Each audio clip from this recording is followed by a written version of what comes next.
Today, before we start, I'd like to say thank you to all my followers on X. I hit 10,000 followers yesterday. I think it's about 10,008 or 9 now. And Doc Savage, WV, West Virginia, I think, maybe, I don't know, actually DM'd me and said, hey, I'm proud to be your 10,000 follower. And what I'd like to say is I'm proud that 10,000 people have followed me. I know I don't get, like the miniature donkeys and the parrots and the babies and all the other stuff, but I'm I'm very, very grateful that people do pay attention to my channel. And I say that because I know I make 10-minute videos and I know a lot of it is esoteric information and it is what it is, but thank you very much. Also on TikTok, I like to say I'm a hair away from 100,000 followers, 100,000 likes. I have 15,600 followers, and again, I'm very, very um, proud to have the 15,600. Yeah, I wish it was 100,000, but I don't think there's 100,000 people want to listen to me. And then I'd like to say also on YouTube, we're really coming along, right? I'm up to like 700 followers. I don't really spend a lot of time there, but I will say thank you very much. So, yesterday we talked about um, this thing with Argentina, and I was a little rough, and I admit it, and I apologize. That's not what I try to do. I try to be kind of like down the line and let you make up your own mind. But look, I've been in this business 52 years and 53, and you know, things happen that I don't like, and some things I like, and I think sometimes our industry is not above board. And I really like to go back and talk about what happened to Argentina and why I am against what Argentina defaulted on about 82 billion in sovereign debt in 2001. Okay. And in 2005, 2000, they restructured about 93% of these bonds at about 30% face value. Now, listen, this comes from 2001, so this was all banks, all these hedge funds and everything. They were not in this space so much, and most of these people bought these bonds at par, and they got 30 cents on the dollar. Okay, but there was a holdout for this settlement led by Elliott Management, and they refused to restructure and demanded full repayment. So, of course, all this was decided in U.S. courts, and they issued an injunction preventing Argentina from paying the restructured bondholders without also paying these holdouts. Okay, and of course, the U.S. Supreme Court, they upheld this whole thing. So during this period of time, this is lasts from 2001 to 2016. Argentina was cut off from the world funding markets because the US wouldn't allow them to get anything. So the people did not have their food, they did not have their energy, they couldn't buy anything on the international markets, all because of Elliott and Elliott Management. Okay? And in the end, they got paid $4.65 billion dollars in early 2016, around 75% of their claims. All right. And they had a secondary, which we'll go over in a while, for 475 million.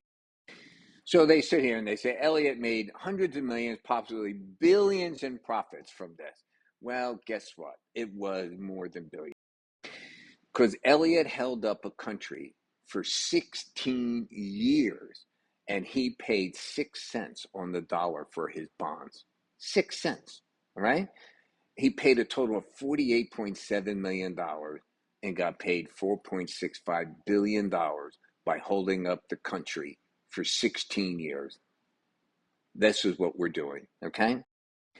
Now, today, for America, this is way worse. All right. So, what Elliott did to Argentina. And by the way, anybody trying to restructure their debt now knows that the American court system will suppress anything that hurts any of our banks or hedge funds. Okay, so now we went over what's going on in Argentina. So they need hard currency. So we're going to put in a swap for them. And what they're hoping for, I'm talking about the administration, is October 26th is when the election is, and they hope he's reelected, and so they can go through that. So they put up a swap, and we're going to do it with the Treasury. The Treasury normally does swap with systemically important countries. Obviously, Argentina's not there, okay? So what's a currency swap line? Well, the swap line provides Argentina with direct access to US dollars without needing to sell assets or to rely on volatile capital markets using short-term dollar liquidity pressures, okay? So in other words, we're going to give them the dollars so that they can pay back their debts. Who do the debts go to? Oh, our hedge funds, all right? But this is incredibly dangerous for the United States because even if Milei is reelected or he's not reelected, this currency is going down. So think about it. We're going to give them our dollars and they're going to give us this currency, which everybody thinks is going to go down 30 to 50%, no matter what happens. Okay. So down the line, we're going to be faced with we're going to have to bail them out again, and it's going to be way, way, way more expensive. You would think that's the worst thing that's going to happen, but it's not. Look at this first line. Scott Bessent emphasized the U.S. would also purchase Argentine U.S. dollar denominated government bonds as conditions warrant, supporting Argentina's bond market liquidity. Okay, so here's where the real truth comes out. What the Treasury is going to do is they're going to buy these Argentinian dollar bonds, and who do you think they're going to buy them from? Do you think they're going to go buy them from, I don't know, Brazil? Or do you think they're going to buy them from France? No. They're going to buy them from the hedge funds, okay? They're going to buy them from Elliott Management so that they can liquefy them because think of what they're doing. You have the swap, which is only a temporary freezing of where they are today. The peso is going to go down no matter what. And if the peso goes down, then they're not going to get paid back on these dollar bonds, okay? So what Bessent is doing is says, let's freeze it in place for right now, get to the election, but he's going to lose the election no matter what they do. So what's going to happen is between now and the election, our Treasury is going to go out and buy from our hedge funds and private credit all the Argentinian dollar bonds so that they don't get hurt. That's what this is all about. And look what they say here, right? We don't do this normally with non-systemic countries like Argentina.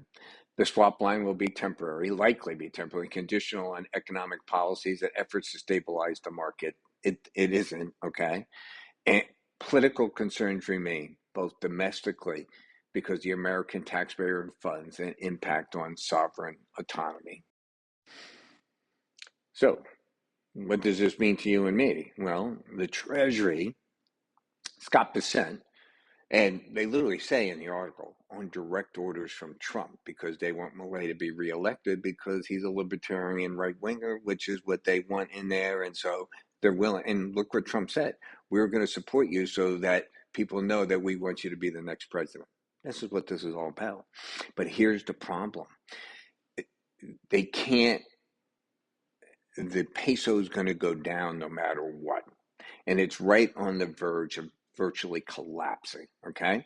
So we give them the swap line, $20 billion. You don't think they're going to spend that $20 billion? Don't kid yourself. So we're going to end up with $20 billion worth of pesos that's going to be devalued to $10 billion in a heartbeat. Okay. But more importantly, the bondholders, our hedge funds and private credit still have those bonds. And if that goes down 50%, then their holdings in the dollar bond, they're not going to be, there's no way they get their money back. They can go to court for the next 20 years. So what's the Treasury saying? Not a problem. We'll buy the dollar denominated bonds. Who they going to buy? Which ones they going to buy? There's $278 billion out there. What do you think? You think you're gonna buy Francis, or you're gonna buy Elliott Management? Make up your mind. Like and follow, and tell me in the comments. And thank everybody for following me. Thank you very much. I appreciate it.